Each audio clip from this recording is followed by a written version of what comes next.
جیسا کہ حدیث سے ہمیں پتہ چلتا ہے کہ آپ صلی اللہ علیہ وسلم نے فرمایا آنکھوں کا بھی زنا ہوتا ہے. اور آنکھوں کا زنا کیا ہے؟ آنکھوں سے بے حیائی کے سین دیکھنا، خواہ تصویریں ہوں یا لائیو ہوں یا اسکرین پر ہوں یا کسی بھی طریقے سے پرنٹڈ میٹر ہو، نیکڈ تصویریں اور ایسے سین دیکھنا جو ہے یہ بھی زنا میں شامل ہو جاتا ہے، لیکن آنکھوں کا زنا. اسی طرح کانوں کا بھی زنا ہے، یعنی ایسی گفتگو سننا کہ جس سے ایسے جذبات اور خیالات پیدا ہوں.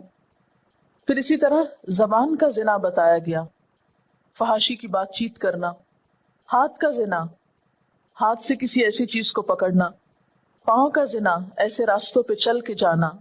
دل کا زنا، یعنی آپ صلی اللہ علیہ وسلم نے دل کا زنا بھی بتایا، کیونکہ اس آیت میں آیا نا ما ظہر منہا وما بطن، ظاہری بھی اور چھپے بھی. بے حیائی کے کوئی بھی طریقے سامنے ہو یا چھپ کر ہو، ان سب سے بچنا ضروری ہے. تو دل کا زنا کیا ہے؟ بے حیائی یا برے کام کی یا زنا کی خواہش کرنا اور تمنا کرنا.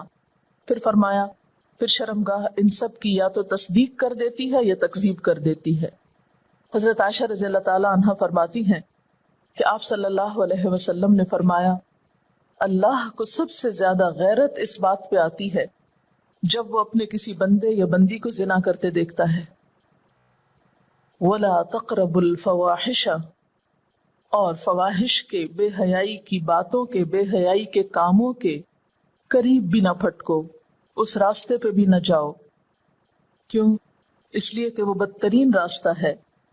وَلَا تَقْرَبُوا الزِّنَا إِنَّهُ كَانَ فَاحِشَةً وَسَاءَ سَبِيلًا، زنا کے قریب نہ جاؤ کیونکہ وہ بے حیائی کی بات اور بدترین راستہ ہے.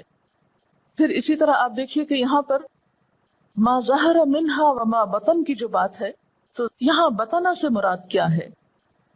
باطنی فواحش سے مراد وہ گناہ ہے جو نمبر 1 یا تو چھپ کر کیے جائیں، یعنی کھلی بدکاری کے علاوہ چھپ کر برے کام کرنا، بے حیائی کے کام کرنا، یعنی لوگوں کے سامنے تو انتہائی نیک شریف نظر آنا لیکن تنہائی میں برے کام کرنا. یا پھر باطنی فواحش سے مراد دل کی برائیاں بھی ہیں، جیسے حسد، کینہ، حرص، ناشکری، بے صبری، یہ تمام چیزیں اس میں شامل ہو جاتی ہیں. اسی وجہ سے ہم دیکھتے ہیں کہ اسلام میں مردوں اور عورتوں کے باہم تعلقات میں بہت سی حدود اور پابندیاں رکھی گئیں تاکہ کسی بڑی برائی تک پہنچنے سے پہلے ہی رکاوٹ ڈال دی جائے. تو مراد اس سے کیا ہے کہ ایسے وسائل، ایسے طریقے، ایسے ذریعے اور ایسے راستے بھی اختیار نہ کرو جو تمہیں بے حیائی کے کاموں کے قریب لے جائیں.